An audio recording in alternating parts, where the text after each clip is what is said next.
weekend. Okay, the week has begun in earnest, and here we are on the 13th, so we have less than 4 weeks to go to the Anambra governorship election, which is scheduled for November 8th. And our guest is Chief Jude Ezenwafo. Chief Ezenwafo is the PDP governorship candidate in Anambra State. A fine morning to you. Good morning, Mr. Iyori. Okay, thank you very much for coming on the program. So, Thank you. how well prepared are you? Or perhaps one should say, since you are a candidate, and I know you'll be bringing a microscope to every particular detail, how well prepared would you say that we are, INEC and everybody, is for the November 11 governorship election coming up? Very well prepared. Very well prepared right now. Even if you want to do this election tomorrow, we are good to go. Okay, that's on your side. That's what you are saying. But how about the INEC? Are you also satisfied with all the arrangements, all the preparations that you are privy to, that nobody can complain about anything in this forthcoming election? My searchlights are on INEC because this is a very important election. And this will be a true test of our new INEC chairman. My searchlight and our searchlights are on INEC. But for the meantime, they are doing well. Okay. Okay. Now, I'm just curious in this conversation. Could you please tell me how you feel in terms of possibility of winning the election? We have heard it said that Anambra is an APGA state. Nothing else can happen if it is not sponsored by APGA. You would have heard this yourself. For people who live a bit far away and might not have a first-hand experience, what do you think of that sentiment that, look, APGA na get Anambra now? Well, I wouldn't take that APGA is an APGA state. Because we made the governors be. All these, can you imagine that all these people contesting this election now, all my fellow contestants, they were all in PDP. Anambra is a PDP state. Even the serving governor now have contested for governorship under PDP. So with some other contestants. So the issue is that the kingmakers, the group that organize for elections and do elections are now in disarray. And the better chunk of them are with me in PDP. We are all back to PDP. I see. So Anambra is not APGA state anymore. Because this will be the last administration of APGA. Okay. Well, I can imagine that is spoken in an electoral sense. Of course, I can't imagine that you would have a different kind of a concept, seeing as you're not in this for jokes. You're in there to win. But then that's what everybody says, that we're here to win. So it depends on who you ask. That's how you get. But I'm speaking with you. I'm speaking with Chief Jude Ezenwafo. And this is his perspective that, look, we're all back. The former, house that was in a bit of a disarray, you're saying that everything is now a lot better and that you're all together in one place. Okay, that's good to know. So what can the good people of Anambra, what can they actually be expecting? I'm asking this against the background of, when we heard from the ruling party, of course, they are saying that knowledge, they have the knowledge, they have, how to run things and all of that. So let me just ask you, what would you be bringing to the people of Anambra State if indeed at the polls the electorate say that Chief Jude, Ezenwafo is indeed our man? What can they expect? Yes, I'm coming in with what is lacking in this administration. Good. I'm coming in with the basic thing we need in Anambra State, and that is security. I'm coming in to rejuvenate the social life in Anambra State, to bring back the company. There's no foreign company in Anambra State again. To bring back social life, bring back economic and the social amenities in Anambra State. Because, you see, it's only a secured state that can attract investments and attract social lives. So I'm coming in with security, and most importantly, what is happening to our people all over is going to be a thing of the past, because I'm bringing back a seaport in Anambra State. I'm bringing in seaport. I have the political will. Okay. So that is something on your mind, that because well, it's a different thing. But the other day, over in the southwest here, Ogun State, actually flagged off its own airport.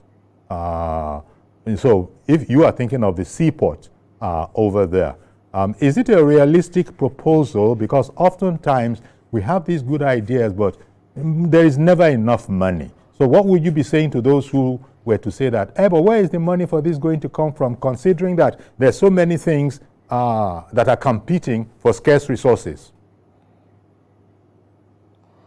You see, on such bold projects, like when we wanted to do the airport under my former boss, Governor Willie Obiano, there was not enough fund. But you see, we have airport and everybody's enjoying it now.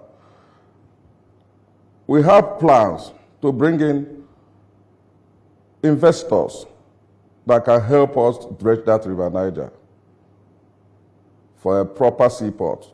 Okay. You know why our people? Because our people are mostly importers and businessmen. They bring in most of them. We want to decentralize the seaports, Nigeria seaports. Bring in one to the south, and that will be at Onitsha River Niger, where we have a makeshift seaport before. I don't see the reason why we should not have seaport. I will follow it to the last. That will be one of the requests I will make to the government, to the federal government, to allow us have our seaports, because it's paramount to our kind of businesses and our kind of persons to bring in what we want, coupled with security in Anambra State. Okay. You cannot imagine what it will come out from. Mm-hmm. Okay. Now, to return to this point of security, because it does seem to me that among other very important things to you, security, of course, everybody can see why. Because without peace, tranquility, how can anything work? So, there are two types of insecurity in that place, by which I mean, on the one hand, there will be the Eastern Security Network kind of affair, and then, of course, there will be the one of bandits and that kind of a thing, bandits and all these kind of a people. So would one size fit all by way of what you are thinking needs to be brought to the situation, or are there going to be different approaches for these different kinds of security challenges? Okay, like I mentioned before, I do say before, I've been the senior special assistant to the past governor on political matters and security. And it was on our time that Anambra was adjudged one of the most safest states in Nigeria, where even the security personnel are coming to learn from us what we did that made the Anambra this safe. So owing to that, I have the strategies. I have the strategies to make Anambra safe again. Okay. We have strategies ranging from amnesty, giving amnesty to the guys that are in the bush. And most importantly, liaising with our federal government on the release of our brother, Mazen Nnamdi Kanu, which I kept on begging. So that we've sought, our security, just like you said, we have the one that is being caused by insurgents and the one that is being caused by straightforward criminals, bandits and robbers and kidnappers and all of that. Separatists. Mm-hmm. Yes. Okay, I get you. Yes. No, you meant separatists. Okay. Yes. So it is having the willpower and not lying to ourselves to engage the federal government. And the way you do this, because that one is an issue of Southeast, we engage all other governors and the stakeholders to talk and stand for. Since people that have done worse that what he was alleged to have done has been released and granted amnesty, we will plead that our brother should be granted amnesty so that our insecurity will reduce drastically. That one apart, you see, they say that a chunk of our people, a greater percentage of our youth are unemployed. And they say that an idle man is a devil's workshop. And when you see a youth, you don't have anything you are doing, you don't earn salary, the next thing is to think of what to do, a bank or a bad gang to follow, or where to steal. All those things are what we are going to tackle. I've already started tackling it with my Anambra PDP Millionaires Club, which we are putting in all the 326 wards. We are concluding over 100 people that have 10 voters with the voters card, which will give us 1,100 votes in each ward. We mobilize these people, train the people you will train, and empower them. Recently, I've just applied for 150 Anambra youths to be employed at the Dangote refinery, which will give us 150 on the double. If you are coming in as a driver, most of the drivers in Dangote, they receive salary above most of the civil servants here. Their salaries are above 350,000 a month to 500,000 a month. And they promote accordingly. And they give incentives to people that also have gone accident-free and all those kind of insurances. So this is, and I find it amazing. Are you saying that you applied corporately, applied on the behalf of people you don't even know yet? It's just a number. You want a commitment from Dangote refineries. Is that what you're saying? Yes. Okay. We'll get such opportunities I put in my men, I put in my youth. If you get no such opportunity, because I'm aiming and creating not less than 10,000 jobs, at least in my first tenure as a governor of Anambra State. Okay, okay. So the youths, when you engage them, they are busy. They are not dormant. They are not idle. You see, after work in the evening, they will go to a canteen or a place where they will enjoy. The money will keep on rolling and the social life will be rejuvenated. And giving security to the companies coming in, foreign companies, production companies coming into Anambra State, which have almost folded up all the companies. Giving security to them will bring them back. And when you give them guarantee and all the necessary insurance and security this thing for them to grow, they will come in numbers, and Anambra will start growing again. All right. Okay. Thank you. Now, something else I had made up my mind to ask you. That is to say, what are you bringing to the job? By which I mean, technocrats bring what they have to the job. Politicians bring what they have to the job. In this kind of a case, for those that don't know you well, is it going to be very easy for people to say that, look, we need people of experience here? So what is the experience of Chief Ezenwa, for instance, to think he can face me in this election? Well, how would you respond to that? Okay. Okay.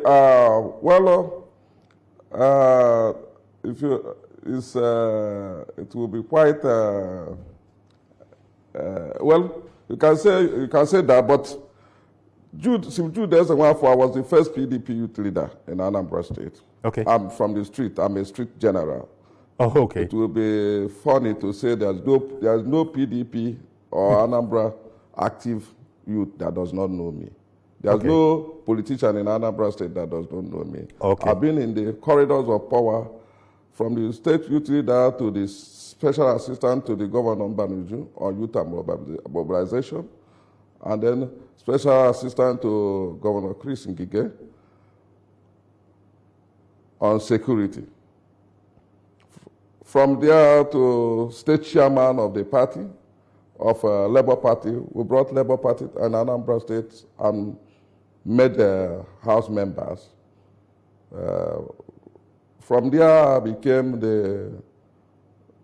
from Labour Party, I tried contesting in 2009 before I gave to Senator Anduba the ticket. And after 2009, I was still state chairman of the Labour Party in the state, and the chairman of all the political parties, CMPP, which also, I was also the special advisor. The Coalition of National Political Parties. I was also the advisor to P2OB, Governor P2OB. Okay. A few months before I became the chairman. That's true. Okay. So after that, I went for a diplomatic mission. I was a consul on trade and investment for SVG, that's the Service Center and Green Agenda. I formed the CARICOM Community Business Roundtable in Abuja here. And with the experience I have in the business industry and real estate, I exported a lot to the world for Nigeria through the Caribbean, South American Caribbean. So apart from that, after that, I went back to be a senior special assistant to Governor Willie Obiano because I must participate in the election process There was senior special assistant to Governor Willie Obiano on the first term on political matters and strategy. And the first time, second time, senior special assistant political matters, strategy and security, which gave us #1 state in security in Nigeria. Well, thank you very much.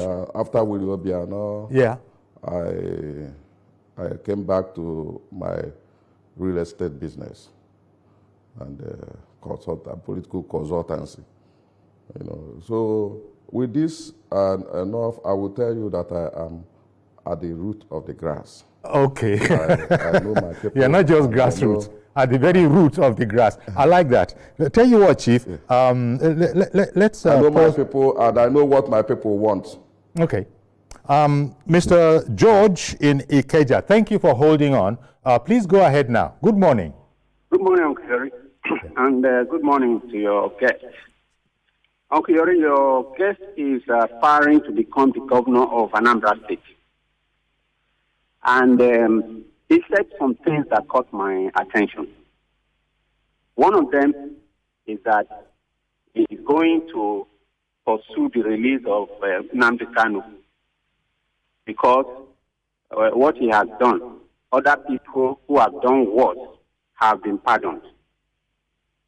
So it's separatism, and with a military arm that has killed over 1,000 people in the East.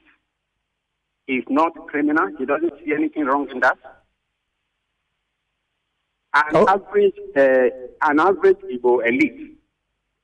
That's my observation about them. They do not seem to see the evil behind what Nnamdi Kanu has been doing. His lieutenant, who was doing the same in Finland, has just been jailed with the same evidence with which Nnamdi Kanu is being tried in Nigeria. He has been jailed in Finland. Why didn't they tell the Finnish government that they have done nothing wrong? Separatism is not a crime. Okay. I am taken aback. If you have a child. All right then. Well, we heard enough for Chief Jude Ezenwafo, PDP governorship candidate in Anambra State, to be able to comment upon. What would be your comment upon, the submission of that viewer? Hello, Chief Ezenwafo. Yes. I said. Yes, sir. Okay, you heard him. Do you have any comment? Yes. When he said, I will plead for the amnesty of the separatists, and that he has killed so that, I don't buy that, because in as much as I won't talk on something, a case that is already in court, but those things he's saying is just an assumption. And I will keep it at that. Okay. Well, all I will continue saying is that I will plead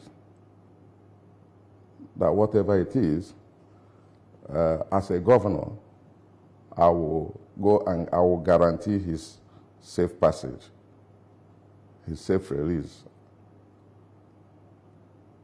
Okay.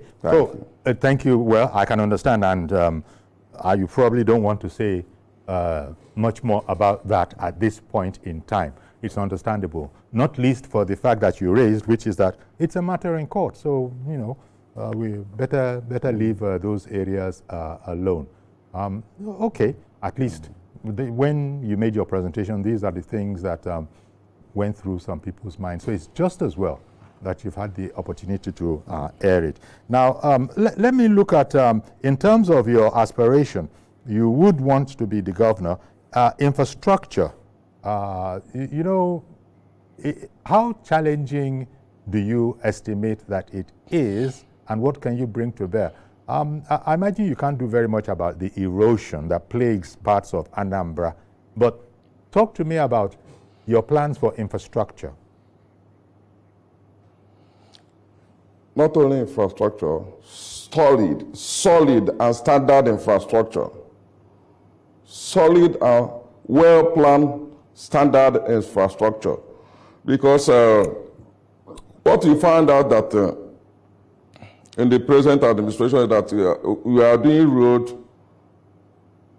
from one end. Before you get to the other end, the rain has come and eroded the whole place. I don't understand what is the standard they are using. In as much as the fund is exorbitant. And I wouldn't want to go there too, but I have my facts, and but pray that it stops. We need a very well-planned development plan, with a standard and solid infrastructural development. You see, most of the canals and drainages has been built upon, and everything is scattered. That's why almost a kindred is going to be wiped out if there is any rain again. Okay. And the whole village has been moved in my own state. Mm-hmm. Mm-hmm. A state that has a river Niger. What is wrong from doing a proper canal that will end to the Niger? Well, whenever we come into the government, we're going to sit down and replan it. Replan Anambra State so that such emergencies will not be coming out. The only ones you can see is what we call natural disaster, which is permittable. We can call it force majeure. But I have planned for solid and standard infrastructure, rapid development. Okay, so we have barely a couple of minutes left. Let me just get your idea on, well, two things. I wish I had the time. Maybe you can see what you can wrap up in just about 2 minutes between health, agriculture.